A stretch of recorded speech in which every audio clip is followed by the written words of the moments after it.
I've been using Evoto AI for about 2 years now, and even though I initially started to use it just to purely retouch my photos, over the course of that time, they've updated it very frequently, pretty much almost monthly, and they've added lots of new features. Even in the past couple months, they added so many features to the point where Evoto AI is pretty much going to be a program that I use for everything in my workflow. And that's actually why I wanted to make this video, to show you guys that process, my workflow using nothing but Evoto AI. The one thing I will be skipping over in this video is going to be the tethering aspect of Evoto AI, because I've made maybe 1 or 2 videos on that already, and I actually want to make an additional video showing you guys how I would tether using Evoto AI using my iPad on location at an actual photo shoot. In case you guys are interested in seeing that video, let me know by liking this video and also leaving a comment saying tether in the comments below, and that'll really give me motivation to make that video much sooner for you guys. One thing I did want to mention at the start of this video is that Evoto AI is actually having their biggest sale of the year, their Black Friday sale, and that's going to be 35% off using my discount code FGH15. And in addition to those savings, you're also going to get 16 free presets and 3 Christmas backdrops.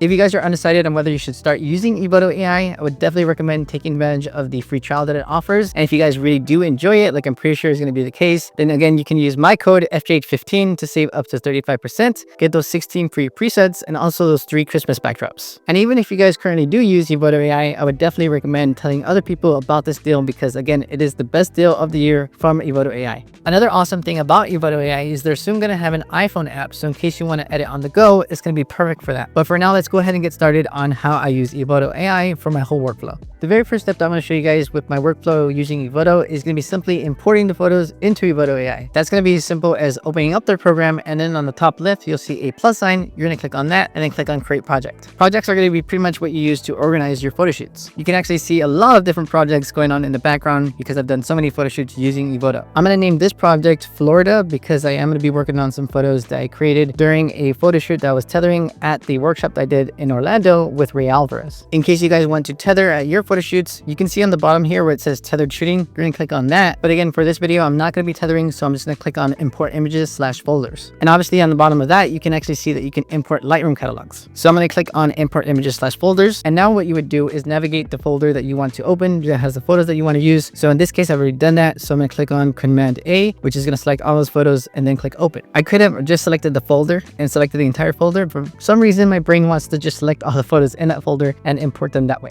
In some cases, Evoto AI might skip into the edit section, but you actually want to go back to the library section, which I'm going to do right now, because what I'm going to do right now is start the AI culling feature. So now that I'm here in the library section and I do have that side section minimized, now I can start the AI culling. So what I'm going to do right now is simply on the bottom right, click where it says Smart Culling. When you first start the AI culling feature, under where it says event type, you want to be very specific. So you don't want to have it on general. You want to click on that. And then for my case, I am going to select portrait, but you can see that there's different sections to choose from depending on your photo shoot. I'm going to go ahead and click on portrait. And under that section, you'll see it says best pics, and you want to have that enabled. At this photo shoot at the workshop, I did take photos of 2 models. So what I'm hoping to do is get 3 pictures of the first model and 3 pictures of the second model. So I'm going to have it at limit total best pics to 6 out of the 35. So let me just change that to 6. You also have a section underneath that in case that's going to be something that's better for your photo shoot, which is going to be limit best pics per cluster. And you can see right there where it says AI selects photos within your set range, equal limits, enforce an exact count. What I found personally is that limit total best pics actually works better for me, so I'm going to have that enabled instead. What you can see underneath that is where it says pick more front-facing photos for me, and I'm pretty sure that's going to be a case where you take photos of more than one person, and then not all of them are looking straight at the camera, so it'll probably do its best to skip those photos where everyone isn't looking at the camera. You also have a detection settings section, so I'm going to click on that and open it up, and then I'm going to scroll down. There's going to be a closed eyes detection setting, and that's going to be in case you want to have no photos with eyes closed selected. But you can actually see where it says skip detection for laughing, because some people close their eyes when they laugh. Mine kind of look like they're closed when I'm laughing, so you can enable that in case that's going to be a case with your photo shoot. Underneath that, you do have underexposure detection, and sometimes I don't mind that because I can always raise the exposure, but in this case, I'm going to have it at low sensitivity. And of course, you also have an overexposure detection. I'm going to have that enabled at standard. Even though it's a little trendy now, this next section is called blur detection, in case you guys want to not go along with the trend of blurred photos and not have any blurred photos detected and selected using culling. But there is a section underneath underneath that where it says do not mark as blurry if at least one face in it is clear. And that's going to be a case where you might use a very wide aperture, a very shallow depth of field. So you have that main subject with the eyes in focus, but then you have that secondary person with their eyes out of focus. And that's pretty much going to be the case for a bride and groom, where very close photos are going to have the bride's eyes in focus, but not the groom. And then you actually have a cluster detection. So that's going to be in case you take photos of subject in different areas and take a burst of different photos in each selected area. But what I found for my specific case for this photo shoot with 2 models, and I only took about 35 photos, is that it's going to work best because it detects that there's one cluster of one person and another cluster of photos with the other person. So I do want to have that enabled and I have it on high. And then lastly, on the bottom, you see auto tag. I'm pretty sure by default, it's not going to have anything selected, but I do have AI best picks, which are going to be the AI culling determining what the best photos are going to be as the color purple. And I do have other candidates as green and then not selected ones as red. And then on the bottom, if you have any existing tags on your photos, then you can choose to keep them or disregard them. But for now, I'm going to click on start culling. You can see on the bottom right there, it is going to have a time remaining section, which is going to determine how much time left is in the culling. And mine was pretty much faster than what I thought it was going to take. So mine's already done. On the screen here is not a photo that is selected. That's why you can see that it is red on the bottom there. So what I'm going to do is on the right side there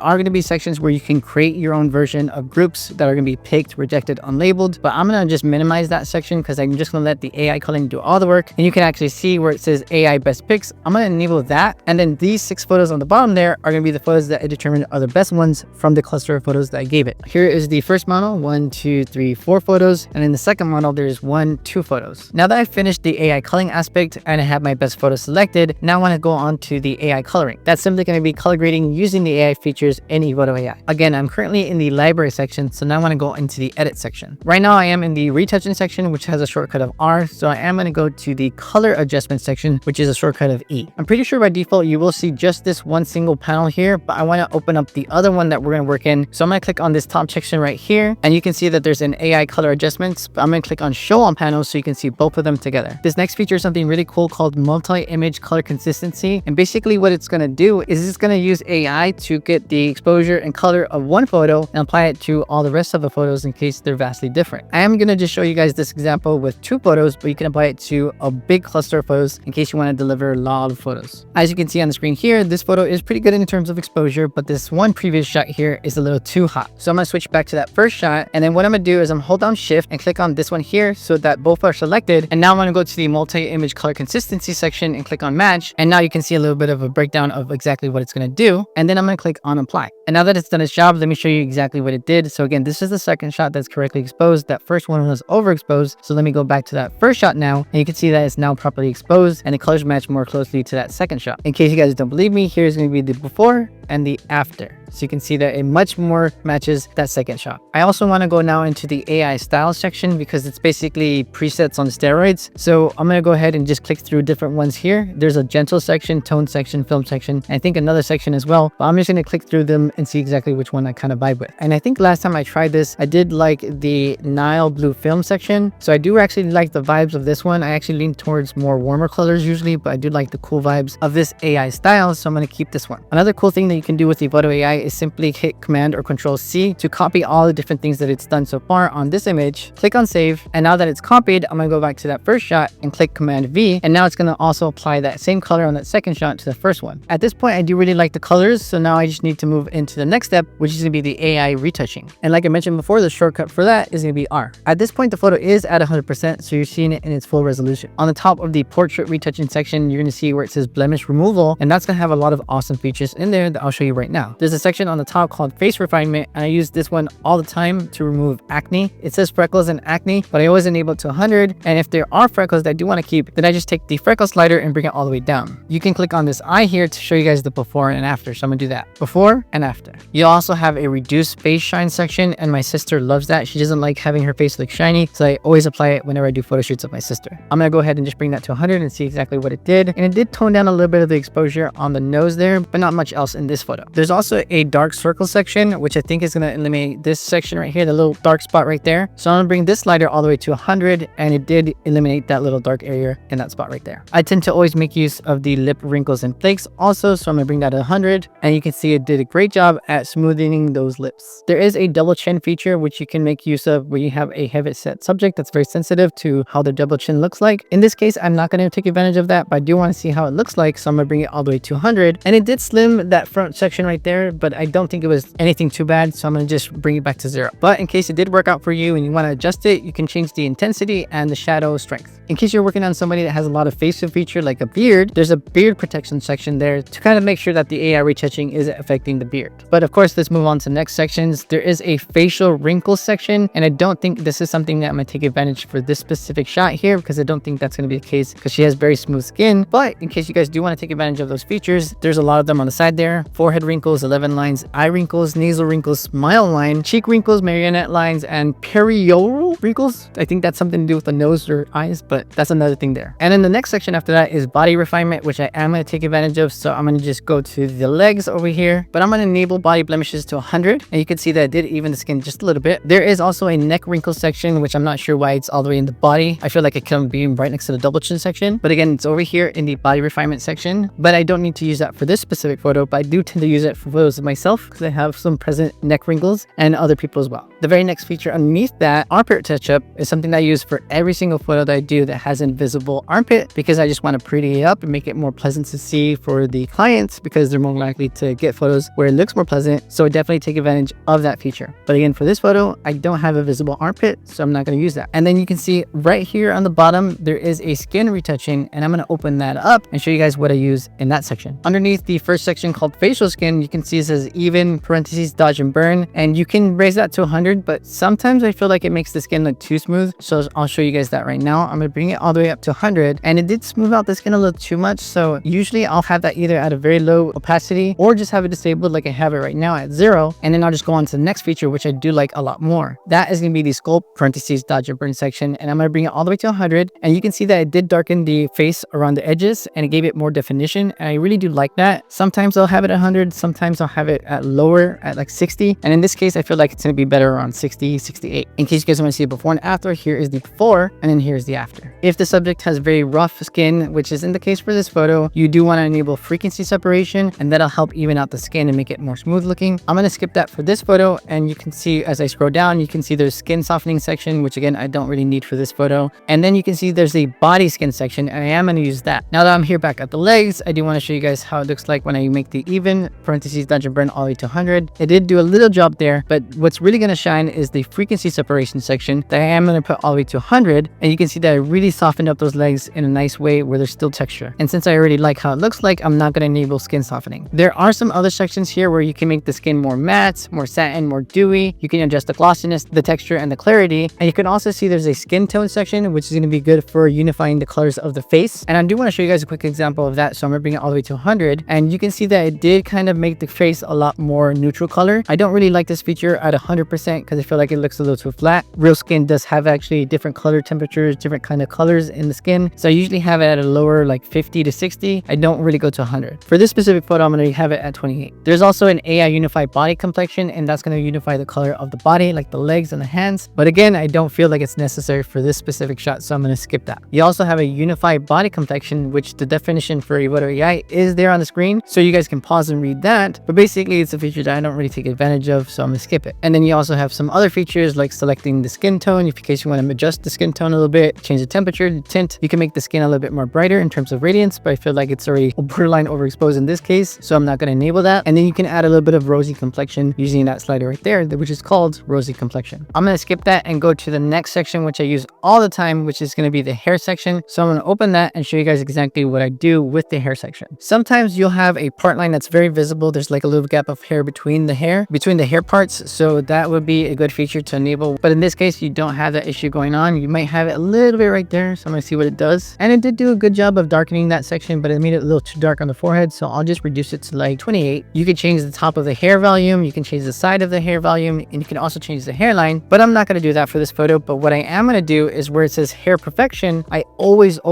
use stray hairs removal. So I'm going to enable that all the way to 100. And you can see that it did a great job of removing removing those stray hairs going on in the photo. In case you guys want to be a little bit more specific, you can change the within figure outlines and the beyond figure outlines, so you guys can adjust those to see if you like those a little bit better. A kind of recent update that they made within the year was a smooth hair section, which is going to be cool for really making the hair look really smooth like the name implies. So I'm going to enable that and show you guys how that looks like. And I actually really do like it for this photo. I'm not sure exactly how much. I do want to keep it at 100. I feel like it looks very dreamy, so I'm going to leave it like that. But you can see exactly what it did. Here is the before, and then here is the after. You can also see that it tames the frizzy hair that might be happening, and it's at 100% right now, but in case you want to reduce that, you can reduce it. And then finally, underneath that is a hair shine enhancement, but it's pretty good right now as is, so I'm not going to adjust that. And in case you guys want to take advantage of it, there's also a hair color feature to change the color of the hair, but I'm not going to do that for this photo. She has black hair, and I like it, so I'm going to leave it like that. So at this point, I do like the retouching that I've done so far, but I do want to remove the wrinkles on the clothing, so I'm going to go to over here, the shirt, which is going to be the clothes and accessories adjustment section. And what I'm going to do right now is enable the de-wrinkle clothing all the way to 100%. And now that you can see that it did a great job of removing the wrinkles on the clothing, you also have something called de-blemish clothing. That's going to be perfect for removing like a little bit of dandruff or little different hairs or different things on the shirt that are distracting, which is going to be the case for headshots. And you also have a clothing edge smoothing, which I always use as well, because what that does is usually if you have like rough edges on the side of the clothing, it'll smoothen those surfaces. And at this point, I feel like the image is done and it's already completed. So what I'm going to do is I'm going to hit Command C again, and I'm going to go to that second shot and apply all the retouching that I've done so far on that first shot to the second shot. Again, I just need to hit Command or Control V, and now it's done all the retouching from that first shot to this second shot. And again, if you have multiple photos, you can apply this same retouching to all those different photos and then export them and give them to your client. Now what you're going to do, since you're done with the photo and you've already color graded it and retouched it and culled it, now you just need to export it. So I'm going to click on the top here where it says export, and I'm going to click on the custom export, even though I do already have a preset for exporting. But I'm going to show you guys exactly what I've done so far with that export, which isn't anything too fancy. And from here, you can see it says effect preset on the top, which is going to be the definition right there on the top. You also have an export to, which is going to be simply where you want to export the photo. In this case, I do want to export it to the original photo that it was already in. You also have the option of creating a subfolder. I don't really do that. I like it to be in the same folder, so I'm going to leave that unselected. When the file name already exists, you can see where it says add suffix in case you want to do that. You can also have the option of replacing the non-raw original. And something that was recently added is creating an Evoto instant online gallery. And what this is going to be is just basically an online gallery that you can create using Evoto AI now, and you can create a link to that gallery and send it to your client so they can see all the photos. One other thing that I do take advantage of is the file name section. So usually what I'll do is if I have a copy of the photo with Evoto retouching on it, then I want to make sure that I distinguish which one has the retouching. So I always want to add the EV at the end of the file name. So that's why I have it right there where it says original file name, custom text. I have it where it says EV. I always want to export at full resolution. So I have the scale type percentage at 100%, and I have it at never upscale. The file settings are going to be original format. And then finally, under where it says quality settings for JPEG and PNG, I'm going to have it at percentage, have it at best, and have it at 100%. There is an output sharpening section on the bottom there, but I never really add any additional sharpening to my photos in the export section. So I'm pretty much going to leave that alone. And now what I'm going to do is click on export, and Evoto AI is going to add that to the export task. And then I just need to wait a little bit. Then I can click on where it says export list, and it's going to show me the progress, which already finished. So you can see that on the top there, it does say Florida. It has 2 photos selected, and it does also show you guys the time of export. And that's pretty much it. That's how I would use Evoto AI to not only cull my photos, but color grade them and also retouch them very, very quickly. Here on the screen is the before, and then here is the after. And as you can see throughout this entire video, what I demonstrated is you can actually use nothing but Evoto AI to retouch the whole photo shoot, from the AI culling, the AI color grading, and the AI retouching. It all works really well. And lastly, I do want to mention again that Evoto AI is currently having their Black Friday sale, which is the best sale of the year. So in case you guys want to use Evoto going forward and you want to save some money, you can use my discount code FJH15 to save up to 35% off. Get those 16 free presets as well as those 3 Christmas backdrops. Thank you guys for watching. If you have any questions about any of the process that I went over in this video, let me know in the comments below and I'll reply as soon as possible. Take care guys, and I'll see you in the very next video.